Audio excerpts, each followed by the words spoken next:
Tapi gue tuh pengen banget gambar pesawat sebenarnya. Gue kebayang tuh kayak pesawatnya timnas Indonesia lagi tanding Piala Dunia, nah pesawatnya gue gambar. Oh, ini nggak ada uangnya nih.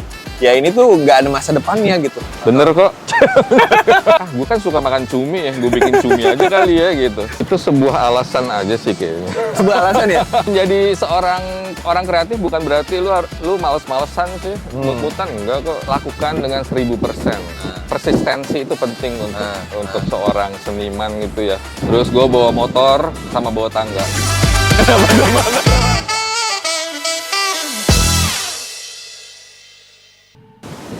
Hai everyone.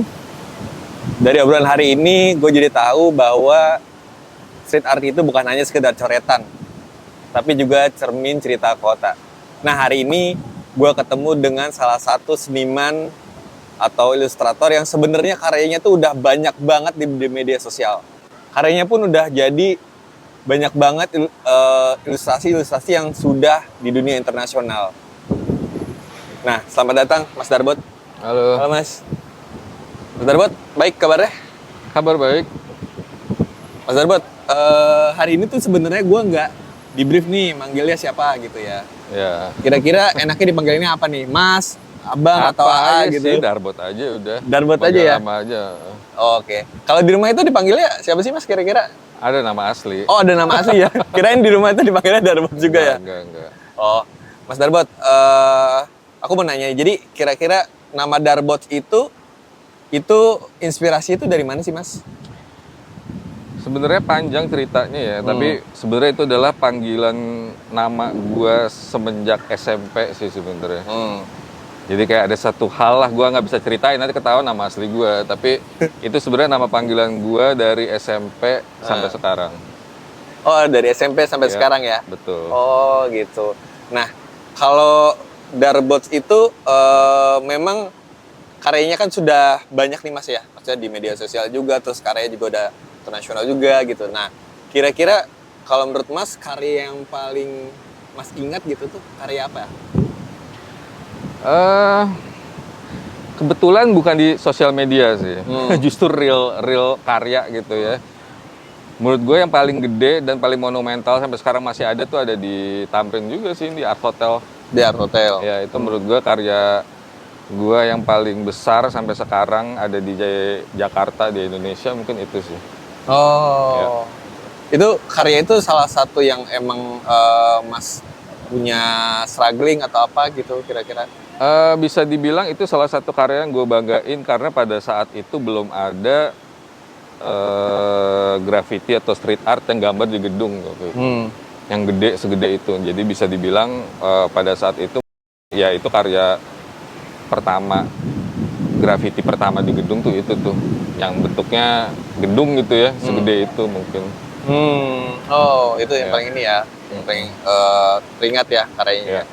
Nah sebagai seorang seniman nih Mas, pasti kan ada di mana kira-kira Mas tuh lagi ada creative block gitu loh. Maksudnya lagi kayak bingung nih mau ngerjain apa gitu, mau kayak gimana gitu loh. Nah Mas Darbot sendiri tuh biasanya tuh cari inspirasi itu gimana sih Mas? Kalau lagi ada creative block seperti itu? Sebenarnya paling simpel kalau menurut gue adalah nggak melakukan hal itu. Jadi di luar hal kreatif lah. Misalnya tiap hari kan memang gambar atau bikin apa gitu kan. Justru kalau creative block itu justru nggak menggambar. Justru let's say jalan-jalan.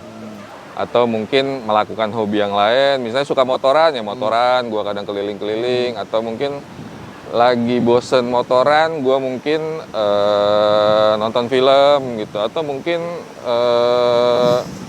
ngurus tanaman gue gitu. Jadi kayak justru melakukan hal-hal yang nggak di situ gitu. Jadi kreatif block itu kan kreatif block gitu ya. Lu kekurung dengan pikiran lu pada saat itu gitu. Justru lu harus keluar dari situ untuk ngebuka lagi sih. Gitu. Oh, berarti kayak melakukan hal-hal lain gitu ya Mas ya? Justru kayak merefresh otak gitu ya Mas ya? Betul. Justru jangan di situ terus, fokus di situ, tapi justru keluar dari blok itu biar lu dapat insight atau inspirasi yang lain. Inspirasi baru gitu ya. Nah, Mas, ini juga kan kita tahu Mas Darbot itu sebagai karakter Cumi ya, gitu. Nah, ini menarik nih sebenarnya. Nah, inspirasi Cumi itu gini, Mas. Kenapa sih Cumi gitu loh? Sebenarnya rada-rada bodoh sih sebenarnya ya. Nah. Maksudnya intinya pada saat itu tuh gue tuh kalau ngomongin graffiti gitu, graffiti itu adalah nulis nama lo gitu kan. Iya.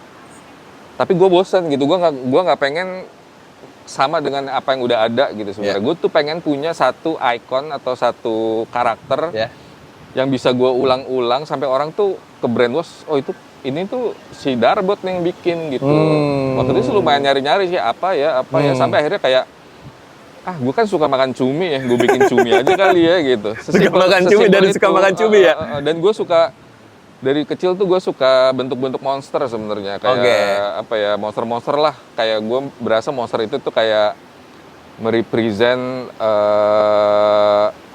apa ya, seseorang gitu loh. Seseorang tuh punya sisi monsternya dalam dirinya mereka sendiri gitu. Dan gue lihat cumi itu bentuk tuh kayak monster gitu, monster kecil gitu. Dulu kan juga sempat ada yang mitos namanya kraken tuh, monster yang gede gitu kan. Jadi kayak pas nih kayaknya gitu. Dan gue juga suka makan cumi gitu, kayak ya udahlah gue coba bikin itu aja deh gitu. Oh iya, menarik. Nah, pernah nggak sih Mas, maksudnya dalam berkarya itu kayak ada beberapa orang yang gue nih nggak suka karya Darbot gitu. Gue nih kayak, wah Darbot tuh beda banget sama gue gitu. Nah itu kira-kira kalau dari Mas Darbot tuh menanggapi kayak gitu tuh gimana sih Mas? Subjektif sih ya. Iya. Itu semua pasti subjektif dan itu pasti ada gitu. Dan di sini itu adalah yang gue lakukan apa yang gue suka sebenarnya. Jadi gue tidak mendengarkan apa kata orang sebenarnya. Jadi kayak ada orang kritik, monoton, cuma warnanya itu aja. Ya nggak apa-apa, itu apa yang gue rasakan dan apa yang gue ekspresikan dalam karya gue gitu. Jadi gue nggak terlalu memikirkan apa mau orang sebenarnya, tapi gue memikirkan apa yang di dalam keresahan gue atau dalam hati gue untuk gue keluarin ke dalam suatu karya gitu sih. Oh oke, jadi sebenarnya karya itu kayak kita bebas berekspresi aja ya Mas ya? Bener, karena itu kan subjektif banget, pasti ada orang yang suka, pasti ada yang enggak gitu. Nah, itu fair-fair aja gitu, nggak ada masalah gitu. Jadi it's not for everyone gitu, tapi pasti ada yang suka gitu. Oh iya sih, ada beberapa orang yang memang kayak lebih ke subjektif ya, lebih ke selera gitu ya Mas ya? Selera, pasti selera kok. Iya, namanya street art gitu ya. Nah, kalau misalnya sekarang kan kayak street art gitu kan kadang ya Mas, selalu direlatin dengan sesuatu vandalisme nih Mas. Kayak, pasti bakal merusak fasilitas gitu. Nah, menurut Mas tuh gimana sih pandangannya? Apa memang nih mereka sebenarnya nggak punya tempat aja gitu loh untuk bisa mengeksplor street art seperti itu? Jujur sih ya, namanya street art, seni di jalan gitu. Emang harus di jalan sebenarnya gitu. Dan apa namanya, yang ngomongin street art, graffiti itu pasti di jalan. Dan itu pasti vandalisme, nggak mungkin enggak gitu ya. Roots-nya seperti itu gitu. Tapi gimana kita ngebawa apa namanya influence itu tuh ke sesuatu yang berbeda sebenarnya, ngebawa nggak cuma di jalan aja gitu ya. Kadang kan makanya gue bikin sesuatu entah digital, entah di galeri, entah kolaborasi dengan sesuatu apa gitu. Jadi dibilang street art vandalisme itu udah pasti berawal dari situ gitu. Tapi gimana lu ngebawa vandalisme itu ke next level sih sebenarnya. Gitu sih. Dan tadi yang seperti tadi gue bilang, ya vandalisme itu subjektif orang. Orang bilang vandalisme, ya emang vandalisme. Tapi ada orang yang suka, ya itu bukan vandalisme. Jadi kayak roots-nya emang vandalisme sih, nggak bisa dipungkirin sih gitu. Oh gitu ya. Jadi sebenarnya roots-nya tuh dari situ ya, vandalisme. Bener. Gitu ya. Cuman ya baik lagi gimana orang menerimanya aja ya Mas. Betul. Ya gitu ya. Nah, di street art sendiri kan sebenarnya kita oke lah kita ngomongin secara detail. Misalnya kita ngomongin tentang seorang seniman ya Mas ya. Nah, seniman itu kan biasanya itu kan banyak orang berpikir sorry tuh saya gitu ya Mas. Ini nggak ada uangnya nih. Gitu. Bukan ya ini tuh nggak ada masa depannya gitu. Sampai ada banyak orang yang ngomong kayak gitu tuh. Nah, menurut Mas tuh gimana sih? Memang di dunia industri seni itu memang seperti itu ya? Bener kok. Nggak, maksudnya industri kreatif di Indonesia ya terutama itu emang bukan susah sih, tapi udah menuju ke berkembang gitu. Maksudnya kalau dibandingin negara lain gitu ya, kita tertinggal gitu. Tapi pada saat saya memulai gitu emang sejujurnya susah. Tapi sekarang saya melihat semua industri kreatif itu udah mulai berkembang banget, jauh gitu. Maksudnya ya support dari pemerintah ada gitu kan, terus kolaborasi dengan pekerjaan komersial juga udah ada, galeri-galeri juga udah mulai open dengan itu gitu. Jadi sebenarnya kalau dibilang miskin tergantung orangnya. Maksudnya lu jadi dokter pun belum tentu bisa sukses. Belum tentu bisa sukses. Jadi sebenarnya apapun pekerjaan lu, kalau lu melakukannya dengan 1000%, lu pasti akan sukses. Iya, gitu sih. Iya sih, karena baik lagi kan industri kreatif itu sebenarnya banyak banget ya Mas. Maksudnya kayak potensinya ya, bisa dari mana aja gitu ya. Tergantung dari si individunya. Gitu. Benar, dan Indonesia market yang sangat besar. Betul, nice market itu juga. Karena soal Indonesia tuh industri kreatif itu emang besar banget kan. Dari beberapa IP, kemudian kita juga misalnya dari aircraft itu beberapa juga subsektor kan seperti dan itu. Dan talentnya banyak banget. Betul, dan gak kalah dengan orang luar sih. Iya, benar. Banyak banget orang-orang Indonesia yang cukup kreatif ya. Banyak. Nah, aku ada pertanyaan menarik nih Mas. Misalnya nih, kita berkhayal aja, Mas nih dikasih proyek besar. Mas Darbot, nih ada proyek besar. Kira-kira Mas tuh pengen banget ada proyek apa sih? Misalnya contoh ini kita berkhayal gila aja. Gue mau ngelukis di bulan, gitu. Atau gue mau ngelukis di planet Pluto gitu. Ini kayak berkhayal aja. Kira-kira gimana? Gue mungkin nggak terlalu berkhayal gila sih ya, tapi gue tuh pengen banget gambar pesawat sebenarnya. Oh, gambar pesawat. Pesawat, tapi bukan cuma pesawat komersil. Gue kebayang tuh kayak pesawatnya, let's say timnas Indonesia lagi tanding Piala Dunia, nah pesawatnya gue gambar. Oh. Gitu. Jadi kayak ada tujuannya gitu, kayak ini pesawatnya timnas Indonesia dengan karya anak Indonesia lagi keliling dunia. Lagi bertanding lah, lagi unjuk gigi di dunia. Di dunia gitu ya. Nah, itu kenapa sih Mas? Maksudnya kenapa pesawat gitu loh? Maksudnya apakah emang suka pesawat juga atau gimana? Pesawat karena itu salah satu medium yang belum pernah gue gambar dan gue pengen banget. Oh, itu belum pernah? Belum pernah gue gambar pesawat. Dan ya gue ngebayangin lagi terbang aja kan kayak wah gila, keren gitu ya banget sih gitu. Nah, kan sebagai seorang seniman tuh kadang-kadang ada idealisme tersendiri Mas ya. Gitu ya. Nah, kalau dari Mas Darbot itu gimana sih ngejaga itu gitu? Nggak ke distract dengan ada orang kayak gini ikutan, ada orang kayak gini, atau Mas Darbot dipengaruhi seseorang terus ikutan juga gitu. Itu gimana sih jaga idealisme seperti itu Mas?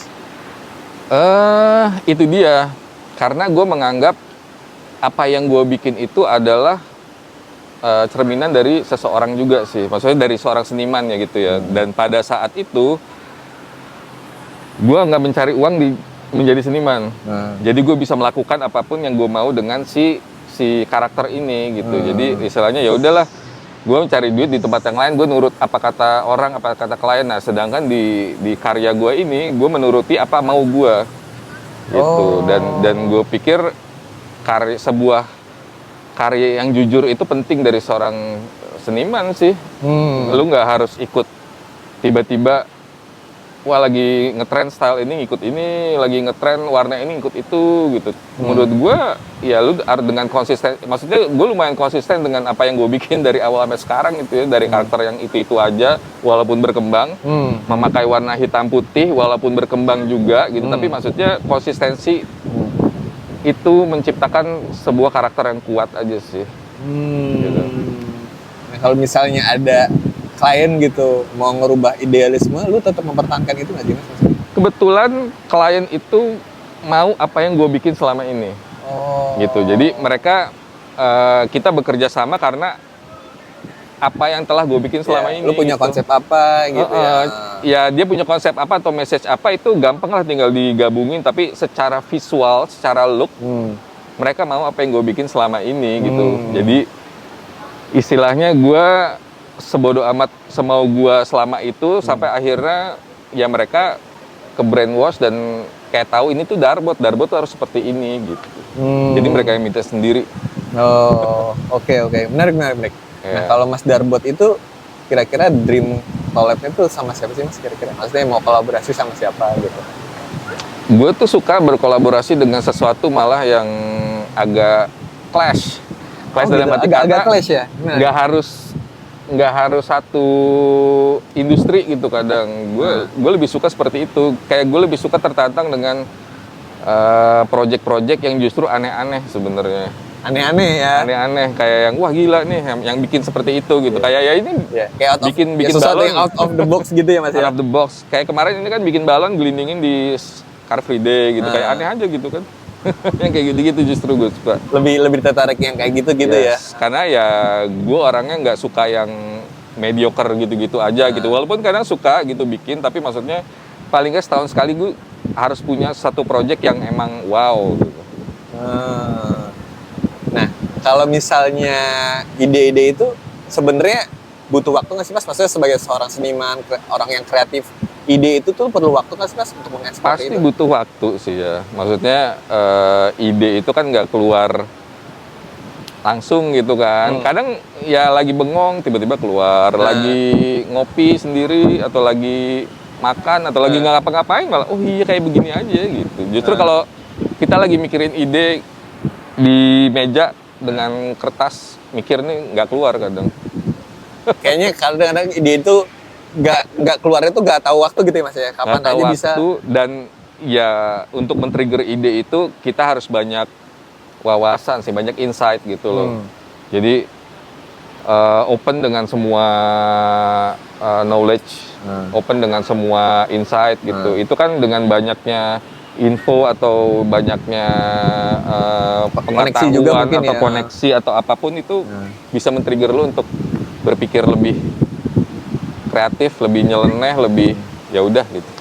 Iya sih, karena ya mungkin di satu sisi banyak orang berkata kayaknya di industri kreatif itu agak sulit kalau menyatukan waktu dengan kreativitas gitu Mas. Kadang dengan waktunya sedikit, kita tuh susah buat mengeksplor kreativitas. Itu bener nggak sih Mas kira-kira kayak gitu tuh? Itu sebuah alasan aja sih kayaknya. Sebuah alasan ya? Berarti sudah... Maksudnya menjadi seorang orang kreatif bukan berarti lu males-malesan sih, mut-mutan enggak kok. Lu kayak harus bisa profesional, bisa nge-manage waktu lu dengan baik. Lu harus tetap bisa meet the deadline semuanya sih. Harus profesional sih. Tetap harus profesional. Harus profesional ya. Karena ya baik lagi itu kan kayak tuntutan klien juga kan ya. Ada waktu, ada timeline dan lain-lain. Nggak cuma ke klien, ke diri kita sendiri juga harus bisa kan. Nge-manage diri kita, nge-manage waktu kita sendiri. Nah, kalau Mas tuh kira-kira inspirasi senimannya tuh siapa sih Mas? Misalnya kita ngomongin dari luar gitu loh. Kira-kira siapa? Kemudian dari lokal ada nggak sih inspirasi senimannya tuh? Kalau dari luar, gue punya satu inspirasi namanya Os Gemeos, tapi dia dari Brazil sih sebenarnya. Dan basic mereka juga graffiti, tapi mereka membawa graffiti itu kemana-mana sih sebenarnya, ke museum, ke pekerjaan komersil, ke kerjaan gedung-gedung besar gitu. Jadi kalau gue bilang dari luar sih itu sih. Dari luar itu. Kalau dari lokal gitu kira-kira? Dari lokal mungkin master kita sih Raden Saleh. Oh, Raden Saleh. Maksudnya ya kalau secara yang street art atau graffiti gue nggak ada lah yang gimana banget, tapi kalau menurut gue salah satu bapak seni rupa Indonesia lah Raden Saleh. Raden Saleh ya. Ya dengan karya-karyanya yang begitu indah gitu ya Mas. Betul. Ya, keren gitu. Dan lukisannya kita lihat juga sulit banget gitu. Iya. Dan betul. Gimana cara dia mengekspor ide itu tuh kayaknya sulit gitu selalu. Iya. Dan pada zaman itu kan. Dan pada zaman itu gitu dengan segala macam kesulitannya Mas. Betul. Nah, sebenarnya ini pertanyaan ini sih Mas, maksudnya gimmick aja. Kira-kira tuh Mas sukanya musik apa sih sebenarnya? Kalau kita ngomongin ke industri musik itu. Gua secara musik suka semua, tapi paling gue suka adalah hip hop sih sebenarnya. Oh gitu, hip hop. Rock, metal gitu, EDM gitu, nggak suka? Biasa aja sih. Biasa paling suka aja. gue hip hop, tapi lebih spesifik hip hop 90s sebenarnya. Hip hop 90s ya? Ya. Nah itu Sesuai umur kayaknya. Nah itu musik itu bisa nganter Mas untuk dapat inspirasi nggak sih? Maksudnya kayak kalau mau lagi gambar atau apa tuh harus dengerin musik atau apa? Nggak harus, tapi itu ngebantu banget. Tapi tergantung ya Mas. Maksudnya kadang saya juga perlu kesunyian. Oh gitu. Tergantung lagi pengennya apa gitu. Kadang kalau yang lagi chill, santai itu gue dengerin musik. Tapi justru kalau lagi yang intens gitu justru kayak butuh ketenangan. Ketenangan sih. ya, gitu ya. Iya. Nah, kira-kira kalau menurut Mas, misalnya dengan adanya HUT RI ini gitu ya Mas ya, yang kita akan merayakan besok nih Mas ya. Menurut Mas tuh harapannya apa sih, khususnya misalnya buat industri kreatif atau misalnya industri seni rupa atau industri Mas yang Mas gandrungin sekarang gitu. Harapannya apa sih sebenarnya? Harapannya mungkin sebenarnya kalau dari SDM atau pelakunya itu banyak banget dan jago-jago gitu ya. Mungkin kalau gue pribadi sih berharap semoga industrinya semakin besar gitu ya. Terutama dukungan dari pemerintah itu juga penting gitu kan. Kayak kalau di luar kita punya Museum of Modern Art yang emang di own by government gitu kan. Di sini kita belum punya gitu sejujurnya. Mungkin perbanyak lagi ya maksudnya udah jauh banget sih ya secara kalau kita melihat secara visual grafis gitu ya let's say ulang tahun Indonesia, ulang tahun Jakarta udah visually good gitu dari logo, dari aset-aset visualnya gitu. Mungkin kedepannya akan lebih bagus lagi kalau justru pelaku-pelakunya mungkin lebih dikasih fasilitas atau dibeli Ruang exposure, gitu ya? exposure sih.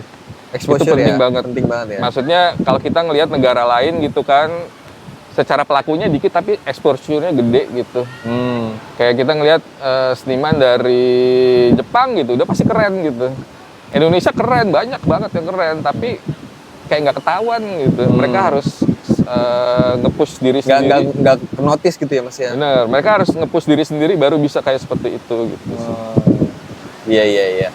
Nah itu kalau misalnya, nah ini menarik nih Mas. Maksudnya ketika anak-anak muda nih mau turun gitu ke industri kreatif, khususnya gue nih mau jadi darbots gitu nih misalnya gitu, ngikutin misalnya. Dan kira-kira apa sih Mas pesannya gitu? Gue mau masuk ke industri ini. Pesannya itu adalah lakukan dengan 1000%. Persistensi itu penting untuk seorang seniman gitu ya. Konsistensi dan persistensi sih. Itu sangat penting, jiwa untuk strugglingnya lah gitu. Karena menjadi seniman itu bukan berarti gue pengen seneng aja dulu nih, tapi untuk mencapai sesuatu itu lu harus bekerja keras mati-matian.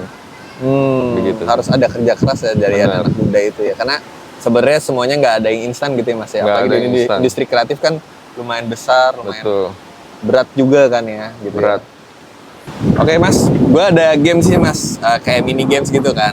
Nah, gue pengen Mas nih nyebutin 3 nama seniman dan alasannya kenapa.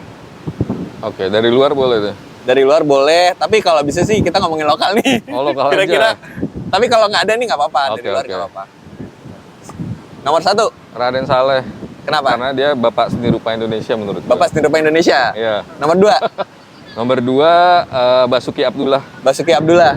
Kenapa Basuki Abdullah? Gue suka dengan gambar realisnya dia. Suka dengan gambar alisnya dia. Realisnya. Yang ketiga,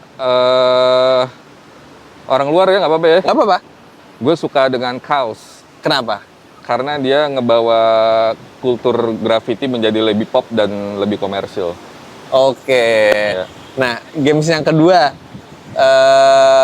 kalau ada 3 benda yang mau dibawa gitu ya Mas, yang harus dibawa sama Mas Darbots, kira-kira nanya apa? Misalnya, ya misalnya gue mau bawa kuas gitu, atau mau bawa apa gitu. Bawanya pas pada saat apa dan kenapa nih? Apa aja, bebas aja gitu misalnya. Tapi kalau bisa pas mau ngegambar sih Mas gitu, biar lebih pas mau gambar, ya, boleh. Udah pasti gue bawa ini cat semprot, udah pasti. Cat semprot. Terus gue bawa motor sama bawa tangga. Kenapa tuh motor bawa tangga? Kenapa motor? Gue bawa motor untuk keliling lihat gambar, tangga untuk manjat-manjat kalau gambar. Oke. bener setuju, biar bisa kita ekspor ke banyak gambar ya Mas. Betul. Ya. Terus yang ketiga, aku mau tanya, ada mungkin agak statement sedikit gitu ya Mas ya, dari Mas buat HUT RI ini gitu loh. Maksudnya kayak dengan semangat HUT RI ini gitu, kira-kira apa sih Mas harapannya gitu?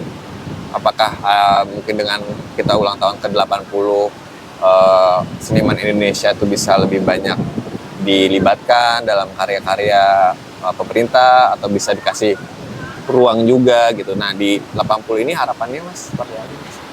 Harapan gue di 80 tahun ini semoga banyak pelaku-pelaku kreatif di Indonesia, entah itu seniman, desainer, apapun, mungkin lebih diberi ruang kali ya, dan dihargain. Lebih gitu ya, maksudnya dan industrinya akan lebih jalan lagi sih. Gue berharap seperti itu sih. Harapannya itu ya di ulang tahun 80 ini ya. Mas Darbot, makasih banget udah menyempatkan waktunya gitu buat ngobrol-ngobrol tentang industri kreatif ya. Tentunya dari industrinya Mas Darbot, aku dan tim gitu ya mengucapkan makasih dan semoga Mas Darbot semakin sukses, semakin banyak proyek-proyek liarnya gitu yang bisa lebih besar dan semoga impiannya untuk menjadi salah satu yang terbesar juga karyanya bisa tercapai. Siap. Dan semoga di ulang tahun yang 80 ini industri kreatif itu semakin besar dan semakin banyak ruang untuk bisa berkreasi. Ya. Makasih banyak Mas Darbot. Thank you. Selamat. Terima kasih udah menyaksikan podcast perdana Ekrafisme. Sampai ketemu di next episode Ekrafisme. Jangan lupa nonton di YouTube-nya Ekraf ya. Dadah.